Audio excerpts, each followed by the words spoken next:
got the Switch 2 Pro controller. This thing is $85 and it's hard to find right now. It is an upgrade from the first Pro controller. USB-C, of course. Seeing it for the first time, it looks perfect. Sleek design, it feels right to hold. It even has some sort of sparkle going on here in the light. I like that. It has two back buttons to configure, which differs from game to game. You just have to hold down the home button mid-game and you can easily assign whatever buttons you want. So for a game like Street Fighter, you can assign the heavy punch and heavy kick, leaving your fingers free from pressing the shoulder buttons. Or a game like Fast Fusion, use the back buttons for jumping and boosting. It's a nice addition. The shoulder buttons up here, they feel better than the first Pro controller. It's the same size as the first Pro controller, but it just feels nicer and the buttons have a better click to them. It also has an input jack. I mean, can you believe this is the first Nintendo controller to have a jack for headphones or a headset? It also has the chat button, so you can quickly access that. Oh yeah, you can also use the right joystick to read amiibos. I feel like most people don't even realize that. The HD rumble feels much better this time around. I was using it in Street Fighter and it had a nice feedback to it. Okay, so the buttons, they all click and feel great, responsive. The joysticks and the D-pad, that's where things get interesting. Joysticks feel slippery, like playing a precise game like Street Fighter, trying to input specials like Zangief's grappling. Yeah, that ain't happening with these. My thumbs slide all over the place. With a game like Mario Kart and Fast Fusion, they feel just fine. Action games like Bayonetta can benefit from this type of smooth control, or adventure games like Mario Odyssey. The D-pad, I will say I was a bit disappointed at first, but let me break things down a bit. I have Pro controllers for each console since the Wii. Switch 2 and Switch Pro controllers. The Wii U Pro controller, this thing feels light and it's still great to play with. And the Wii Pro controller, well, the Classic Pro and Classic here.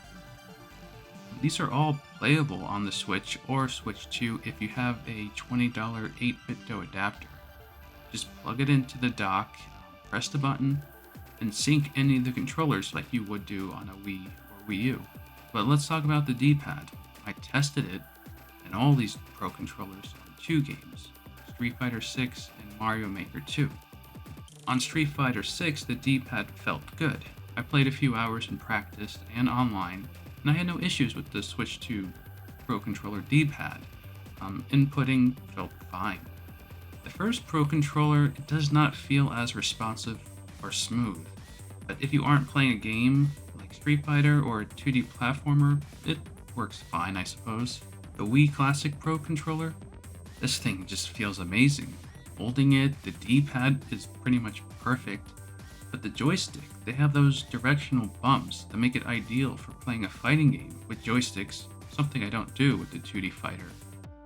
Everything about this controller just seems perfect. I don't know what it is. The original Wii Classic controller is maybe not as ideal due to the lack of handles, but still feels great. The Wii U controller also feels perfect with Street Fighter. Now, something I noticed when testing out Mario Maker 2, the D-pad feels weird. Something isn't quite right here. You can hold up on the D-pad, but then moving it to the left or right will make your character shift in that direction. Or holding down and moving left and then holding down and up, yeah, it moves. Take a look at the video here. The Wii U controller does not give me nearly as many issues. Sometimes Luigi looks in that direction.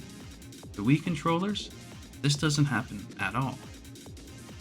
I guess what I'm saying is that the Wii Classic and Pro controller have the superior D-pad and joysticks, really.